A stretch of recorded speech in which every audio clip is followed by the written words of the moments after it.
in the constitutional division of the High Court. As if that is not enough, my lords, the decision by Muigai remained the ruling jurisprudence on this point for 37 months, up to the time the matter now before you was brought to the Superior Court. During that whole time, there was never an appeal from the decision of Muigai. And to the best of our ability, there has been no appeal. Now, the important question of law that arises is this: what is the effect of a declaration of unconstitutionality? What happens to the statute that a court of competent jurisdiction finds to be unconstitutional? The judges in the Superior Court seemed to suggest that what should happen is that you should revert to the status quo ante. It is our very humble view that there is no jurisprudence supporting such a position. Parliament first repeals, then enacts. So if Parliament repeals, then enacts, if a judge strikes down the repealed provision, there is no reenactment. It now means that that provision relating to quorum no longer exists. In our submissions, my lord, we have made that argument at great length. I don't want to go into it. I have demonstrated that when a judge strikes out provisions as unconstitutional, there are only three ways that the law can be interpreted. One is that there is a prospective overruling, meaning from midnight to night, this becomes the new law, or there can be a declaration that the striking out takes effect from the date of the filing of the petition or the suit, or three, that a declaration that the striking out is to be deemed to have struck out the statute from the date it took effect. There are numerous authorities of the Supreme Court. I have referred to them: Mary Wambui versus Gishuki Kingara, Supreme Court petition number 7 of 2013. My lords will find it at paragraph 69, paragraph 69 and 70 of the bundle of the authorities. And the pertinent paragraph is at 84 to 89 of the judgment. The Supreme Court stated the law generally that although a judgment may be silent on the effects of its declaration of unconstitutionality, thereby invalidating any action in respect or emanating from the unconstitutional provision, the court still retained the right in appropriate cases to exercise its jurisdiction and give its constitutional interpretation retrospectively or prospectively. Now, where you have retrospective effect, the court in Mary Wambui quoted with approval the South African case of C.S. Moise versus the Transitional Local Council of Greater Germiston. It dealt also with the case of the governor of Bow Hill Prison. This is at page 70 and 71 of our bundle, and I don't want to waste your time regurgitating the particular circumstances and the finding. But I just want to make this point one more time, that the court confirms that a statute that has been struck out, or portions of the statute that can have been struck out, cannot be deemed to have been revived under any method known to our law. So to the extent that their lordship said, we have a quorum problem because they are not complying with Section 5 and Section 7 of the second schedule, the court was saying we are not complying with a dead law, a law that no longer existed. And that's why we associate ourselves with the learned submissions of Otiende Amolo and Kamau Karori. What was the default membership provision? The default membership provision was as provided in Article 250, sub-Article 1 of the Constitution, 3 members. Now, had the learned judges of the Superior Court found that IEBC has 2 members, they would have been right to say this is not a constitutional creature known to the law of the Republic of Kenya. Had they found that IEBC has 11 commissioners, similarly, they would have said this one violates Article 250, sub-Article 1 of the Constitution. In this case, IEBC was in very good protection of the law, as we have said, because it met the provisions of Article 250, sub-Article 1. What is my second limb on this issue of quorum? I come back to the question of the decision of the court. Okwene J had been confronted directly with this question.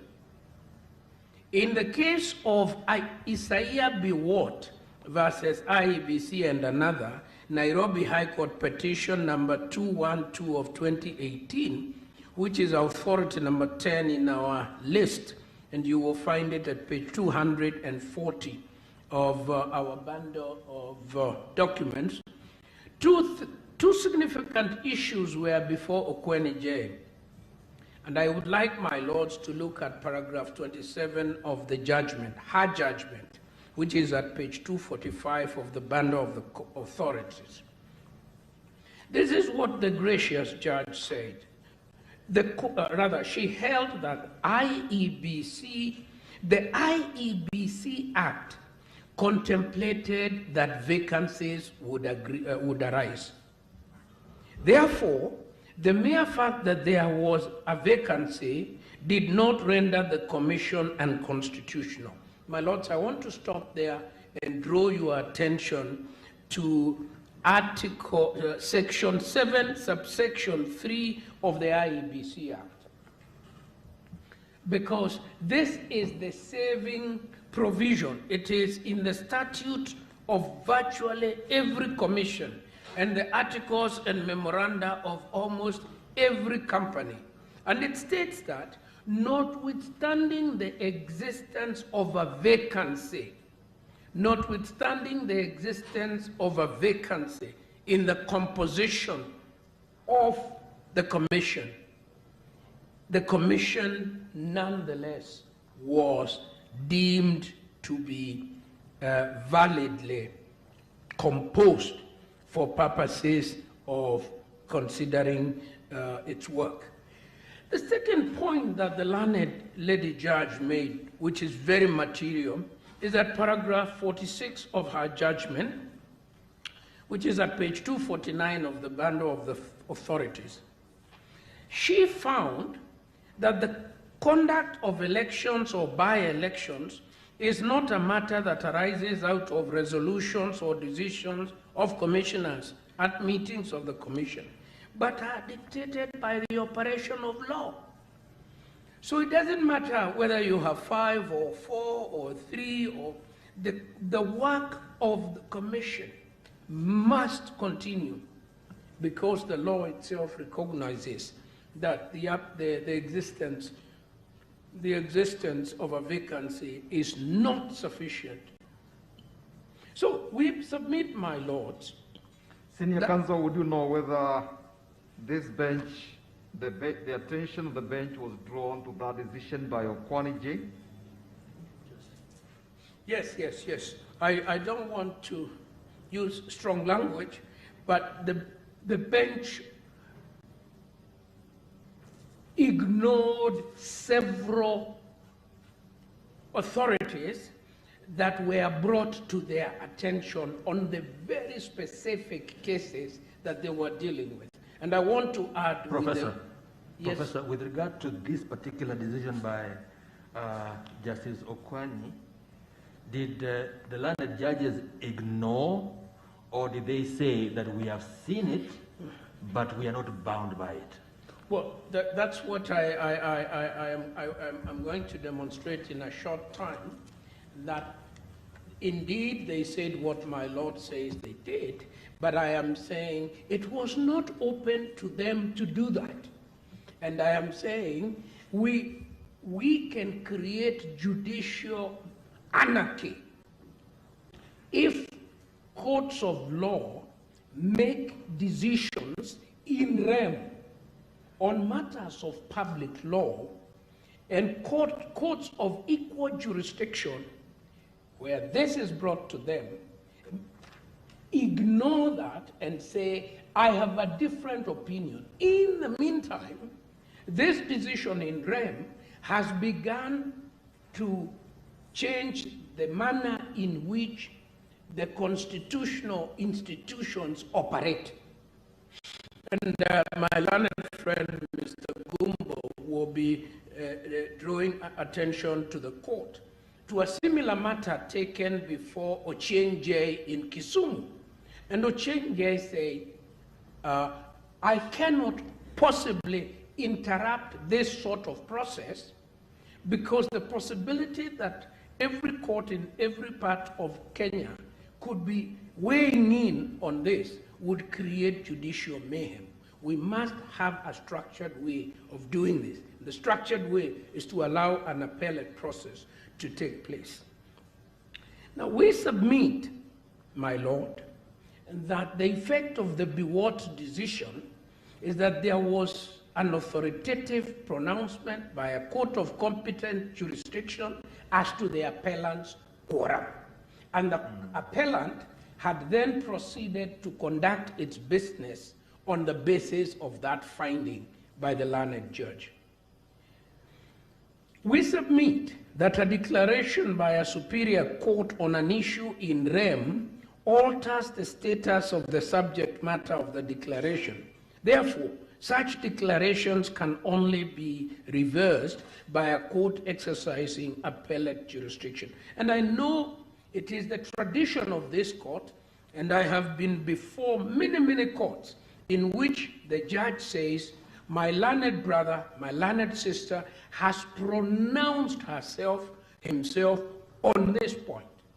I do not think it would be fair for me to try and give a different meaning to this statute, and therefore we should await an appellate process. So we do argue, my lords, that there is, in a sense, a matter of issue estoppel that was brushed aside by the court. The court brushed it aside without giving some context to what this would mean in practice. There are two cases that I don't want to go into because we don't have the time. The Supreme Court of Canada, in the same of Radal versus Saskatchewan, it is at page 156 to 157 of our bundle, and it deals with this issue. The court in Ames versus the Queen, page 172 of our bundle. We conclude our submission by reiterating that a declaration made by a court of competent jurisdiction in rem in a public law proceeding remains an authoritative pronouncement on the state of the law and can only be upset on appeal. And let me say this, my lords, with your permission. We have become used these days to saying it was a three-judge bench. It was a 5-judge bench. It was a 7-judge bench. With tremendous respect, nothing in our jurisprudence turns on the number of judges. We do it out of abundant caution, out of demonstrating how important, how significant a matter is. But the jurisprudence of a single judge is as important as the jurisprudence of a 5-bench. And they cannot therefore have been saying, we are 5, we have overruled you. Let me come to my last presentation so that I may give way to my colleagues to argue the other point. What is the jurisdiction of the High Court of Kenya under Article 1563? What is the jurisdiction of the High Court of Kenya under Article 153?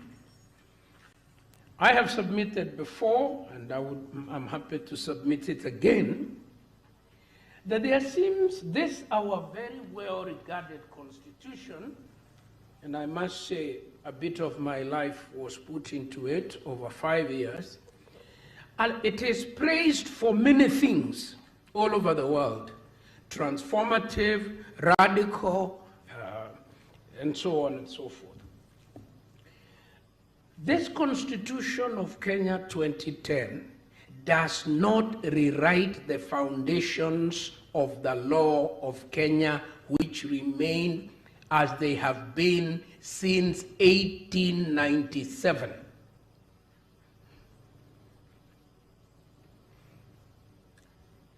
No court in Kenya has any jurisdiction to hear any grievance except a legal grievance. That was always the law, and it is the law after 2010. And therefore, to my mind, every dispute coming before the law must be anchored on the Constitution and on the law. Regrettably, a trend has taken root where all political, social, and economic grievances are given a very thin layer of law and taken before the court.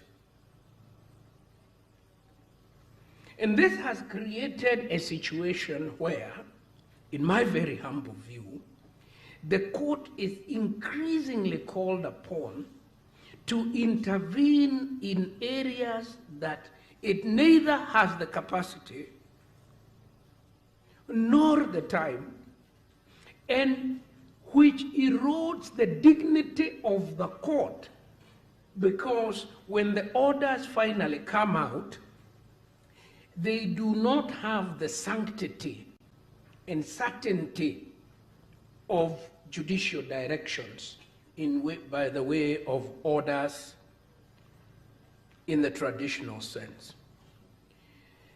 The High Court of Kenya, sitting as a constitutional court, has a limited jurisdiction. I know that is not a popular view, but it is the correct view in law, in my humble submission.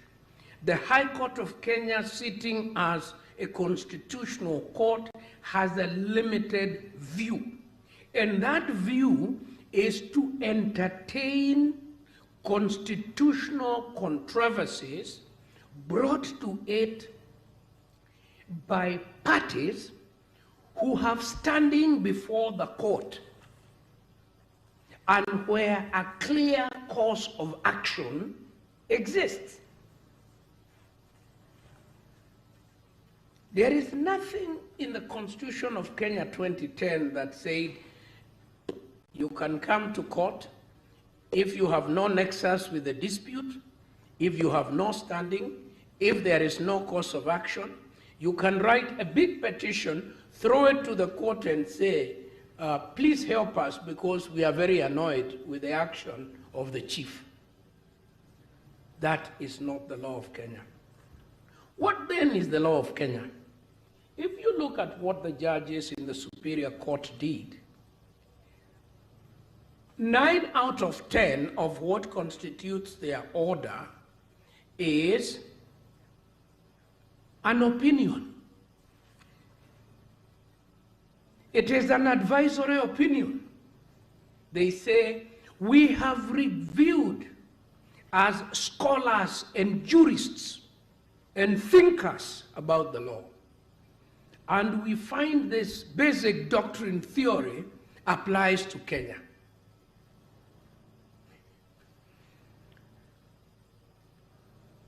Who has that controversy? Who has that controversy? There isn't a controversy. There is an invitation by the petitioners for the High Court to sit as a philosophical tribunal and interrogate philosophical ideas and then declare whether they apply to Kenya. That is not... Counsel, yes. Wasn't there a claim that there was a threat of violation of the Constitution? There was a threat, sir, of a... One the petitions based on the perceived threat or violation of the Constitution, did that give them footing? No, no, sir. No, my lord. It cannot give them footing, because I think it is right for the High Court to say, we are squatters in Uhuru Park, but we've been here for 20 years. The government wants to build the office of the Attorney General inside the park. We apprehend that we will be removed without any measures being taken to protect us and our children. Give us an order to stop that being done until a transitional process is done. If I were a judge, I would issue an order. That is a concrete dispute between concrete parties about a concrete property. Here, these very learned applicants are merely inviting the court that, please, let us engage in a debating, let us have a debating session in the High Court, convert the court into a philosophical forum, and then we ask ourselves, what is the basic doctrine question? Does it apply in Kenya? Has it applied in other countries? Has it been rejected in others? So at the end of the day, should it apply to Kenya? Nobody of them is touching on the Constitution. Nobody is saying sections, nobody. So at the end of the day... Professor, is that entirely correct? The question is coming from here. Correct me, my lord. Is that entirely correct? If you look at the petitions that were before the court, were they not saying that here is a process that is happening, and this process is violative of certain premises of the Constitution, and that if this process goes to its final conclusion, it is going to alter fundamentally the essence of the Constitution that was agreed on and passed in 2010, and that cannot happen because what then happened is not an amendment, but basically it amounts to a replacement of the Constitution. Are you entirely fair to the judges to say they just sat as a philosophical tribunal and dealt with matters all out there in the air without something concrete on the ground? What I was trying to do, my lord, was to draw a distinction between where the court is trying to stop something that potentially may happen, and with it happening, there would be a violation of the Constitution. Here, we have a legislative process, a referendum process, that is inchoate. And it's like saying that the court has issued an order to the Speaker of Parliament. Let me remind you, my lord, when I was in the Guy Commission, we were writing the chapter on the judiciary. And the late Justice Muigai and a number of judges came to their own court, filed their own suit, and an order was given to them telling the commission that I was a member of not to discuss the chapter on the judiciary.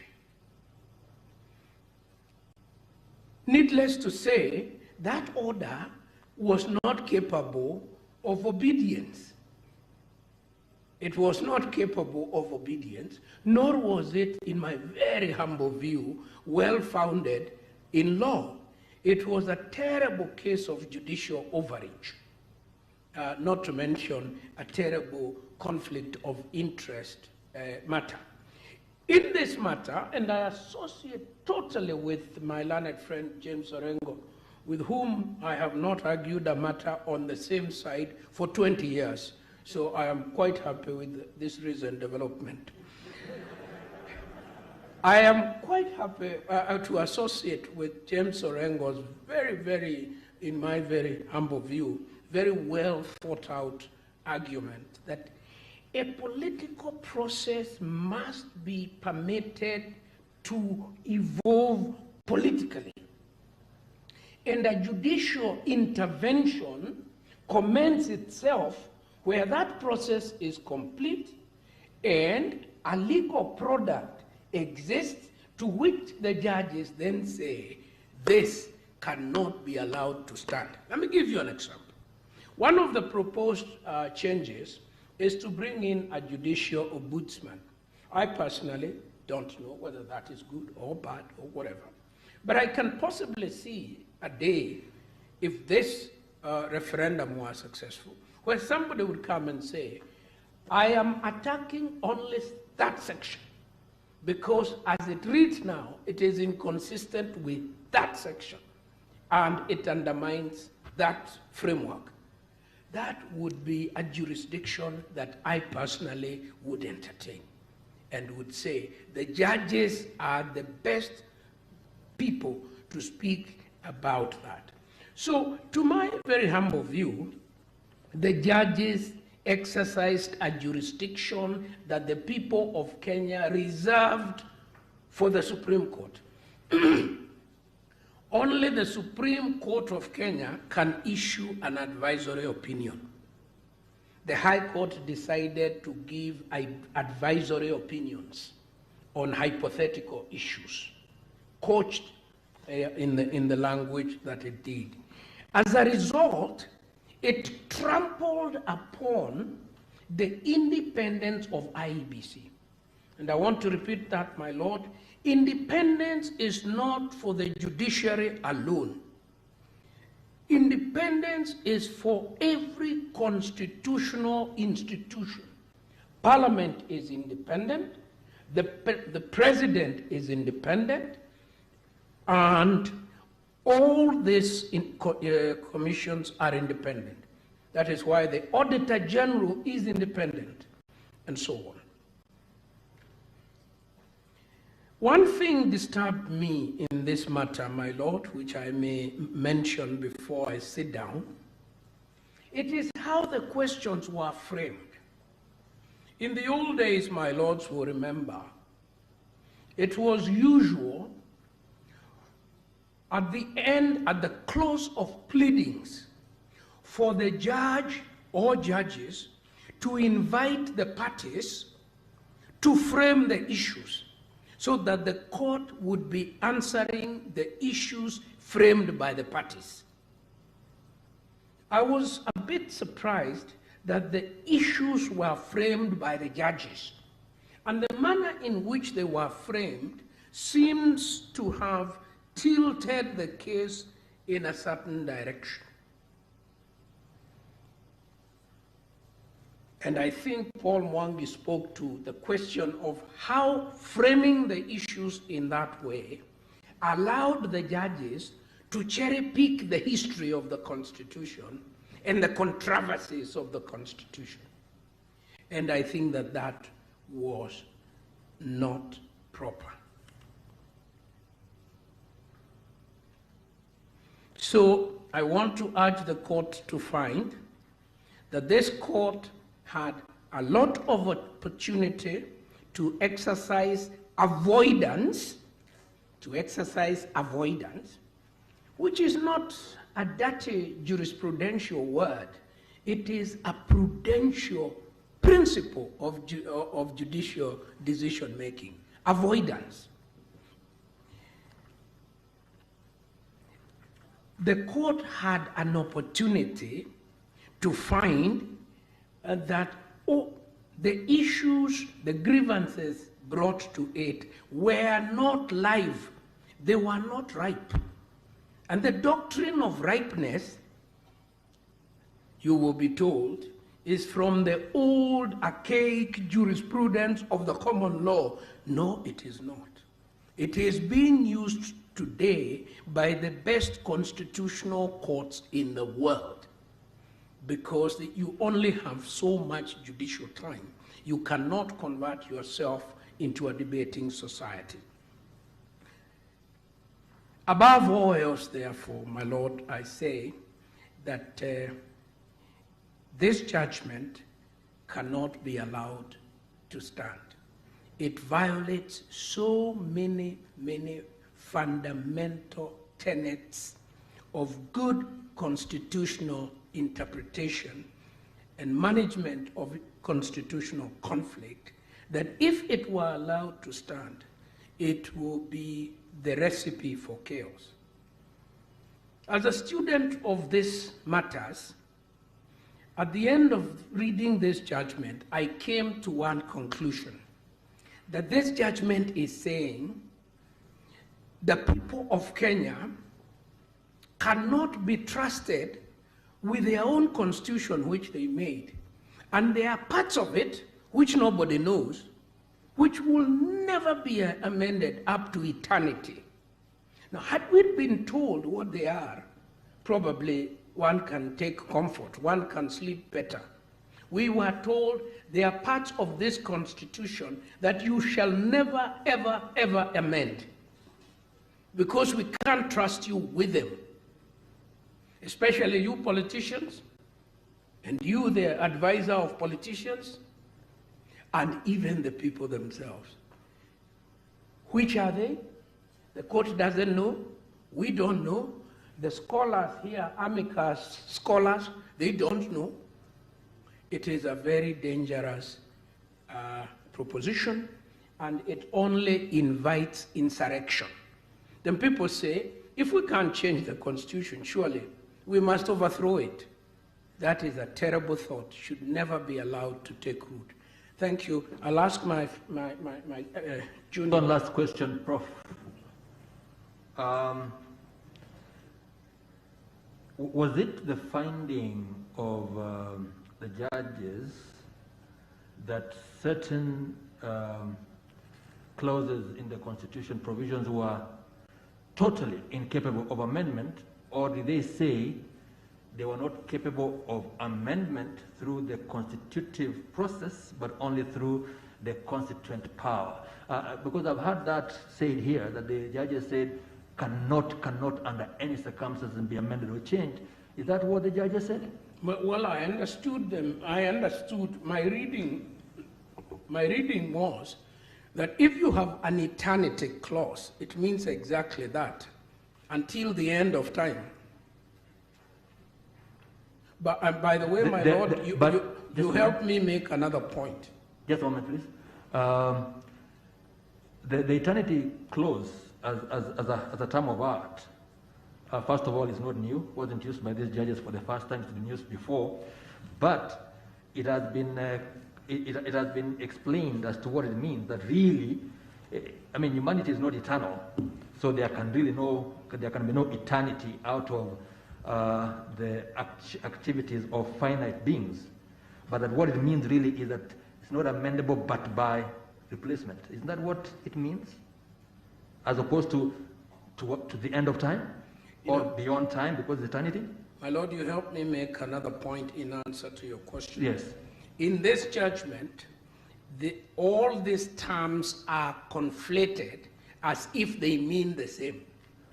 Yeah? And it is very difficult for any jurist to understand at which point the judge uses eternity, in which way, at which he uses. For example, there is a very old method in constitutional law of making a distinction between entrenched provisions and non-entrenched provision. And it's a very old tradition, my Lord knows this very well. In the 1963 Constitution, there were entrenched provision. And in fact, in 1964, in the First Amendment making us a republic, the little one tucked beneath the republic was to remove then the provision requiring referendum for entrenched provisions. And so from 63 until 2010, we were sailing without any entrenched provision. In Bomas, we brought back the entrenched provisions. That's why you cannot change the sovereignty of Kenya, the national anthem, the several other things there, the independence of the judiciary, etc., etc., etc. Those are entrenched provisions. I don't know whether the judges think of those ones as basic structure, because to entrench is one thing, basic structure is an entirely other confusing doctrine. May I allow my assistant? Before you do that, let me take you back to the Biwott case. What was the reason that the High Court gave for not following it? And why do you say it is a decision in rem? Is my Lord asking what reason the court gave for